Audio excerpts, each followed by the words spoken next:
শুভ মঙ্গলবারের দুপুরবেলা সকলকে আমার গল্প কবিতা পাঠের আসরে স্বাগত জানাই। আজ হনুমান জয়ন্তী, সকলকে শুভেচ্ছা ভালোবাসা আর ঈশ্বরের নিকট দীর্ঘায়ু কামনা করি। আজ যাদের জন্মদিন তাদেরকে শুভেচ্ছা ভালোবাসা আর ঈশ্বরের নিকট দীর্ঘায়ু কামনা করি। আমি গল্প পাঠ করছি রাখাল হেডমাস্টার, তার পরবর্তী অংশ পাঠ করব। আশা করি গল্প পাঠ ভালো লাগছে। আসুন তাহলে পরবর্তী অংশ আমি পাঠ করে শোনাই। এ কথা আপনি বলছেন?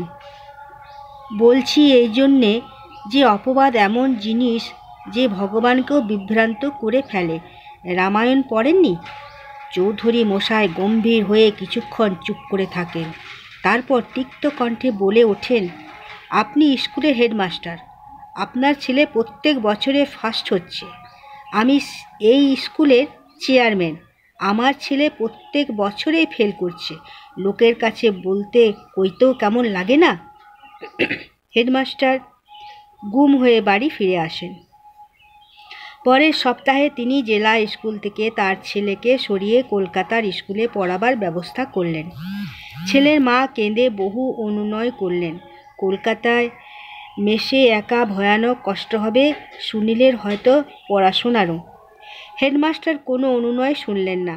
গৃহিণীকে বললেন, আমার দিকে আঙুল দেখিয়ে লোকে কথা বলবে, এ আমি কিছুতেই সহ্য করতে পারবো না। যাকে শিক্ষক হতে হয় তার চরিত্রে সন্দেহ করবারও অবকাশ থাকলে চলে না।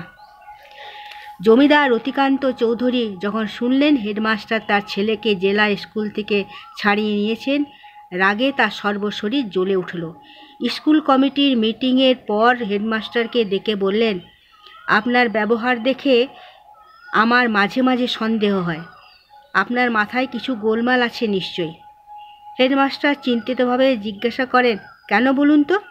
চৌধুরী মশাই গর্জে ওঠেন, সুনীলকে জেলা স্কুল থেকে ছাড়িয়ে নিলেন কেন? একান্ত শান্তভাবে হেডমাস্টার বলেন, আমি অনেক ভেবে তবে এ কাজ করেছি। আমার ছেলের মতনই জেলা স্কুলকে আমি ভালোবাসি। আজ 10 বছর ধরে একটি মাত্র স্বপ্ন দেখে আসছি, জেলা স্কুলের কোনো ছাত্র বিশ্ববিদ্যালয়ে স্ট্যান্ড করবে। সুনীলকে সেইভাবেই গড়ে তুলেছিলাম।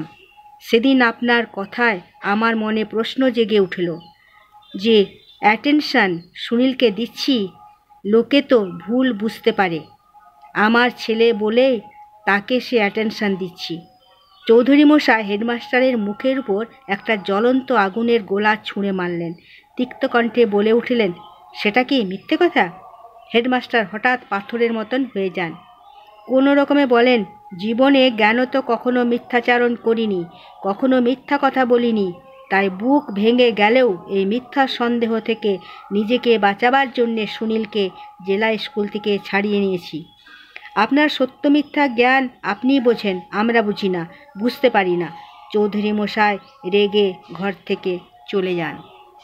ধন্যবাদ বন্ধুরা, আজ আমি এখানেই গল্পের বিরতি দিলাম। পরের দিন পরের অংশ পাঠ করব। আশা করি গল্প পাঠ ভালো লাগছে। অনেক অনেক ধন্যবাদ। ভালো থাকুন, সুস্থ থাকুন, নিরোগ থাকুন শরীরে এবং মনে।